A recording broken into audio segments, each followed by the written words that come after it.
Alright, so my worst travel story happened to me the only time I ever flew in my life, and probably contributed to the reason why I will never fly again unless I absolutely have to. So this happened a couple of years ago, and my wife and I were going to California so she could visit her family and I could meet them all, the whole extended family, for the first time since we got married. And we went to the Fort Smith Airport, which is in Arkansas, which coincidentally was voted the best bathrooms in some year that I really don't give a crap to remember. And they're very proud of that fact. They have plaques and certificates and newspaper clippings all over the place saying how they've got the best bathroom ever, which I guess is alright. You know, it's kind of like Stephen Colbert having all his Emmys up so everybody can see them, except the complete opposite of that. I mean, come on. Best bathroom? Who cares? Why don't you just come out and say it? You know, you'll never shit in a better place. Anyway, we get there, and I'm already scared because I've never flown before, and I'm just a big pussy, I guess. And we get to the security checkpoint, and they asked me to take my shoes off.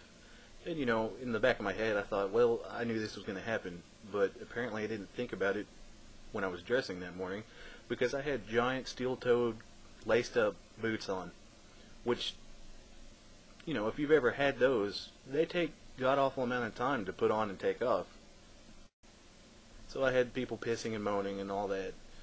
So we get on the plane, finally, after an hour of putting my boots back on, and we board and we take off, and everything's fine, except I start getting really nauseous, and I don't normally get nauseous, so I thought, am I going to die? Is this like some kind of airplane virus that's going to eat my brain from the inside out? No, I'm just a big pussy, like I said before. So we get laid over in Dallas, I think it was. Wasn't a bad time. We had some Starbucks, talked some shit, made fun of Texans. Please don't kill me, Texans. And we got back on the plane, flew to San Jose, I guess it was. And when we got off the plane, somebody said to me, I'm not sure who it was, and I guess it was because I was large and white, that they said, and I quote, "Take a good look.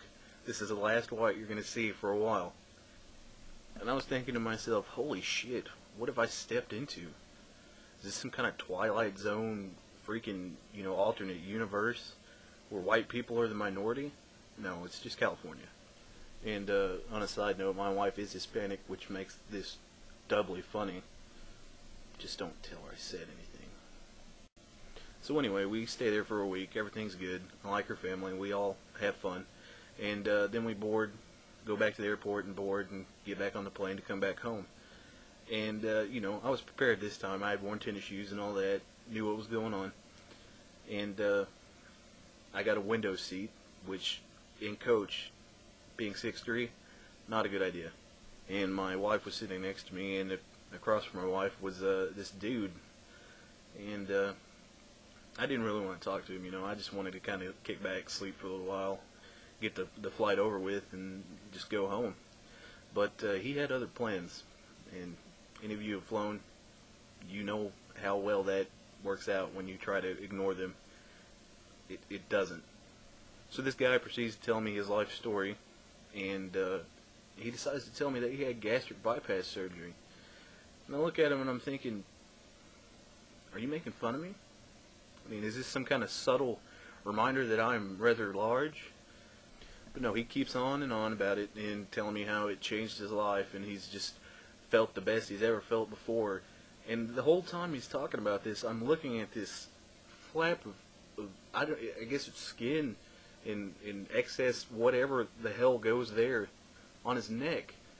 That looks like an 80-year-old woman's vagina. And, you know, every time he'd laugh or shake his head or something, it'd flop around and everything, and it was freaking me out.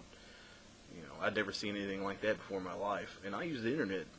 So anyway, that's my bad travel experience. I'm sure there's a lot worse out there, but for my personality, that's enough to make me never want to fly again. Also, Phil, the next time you fly and people give you shit like that, just start running around in, like, you know, a small circle and screaming, "La la la la la." It'd be funny.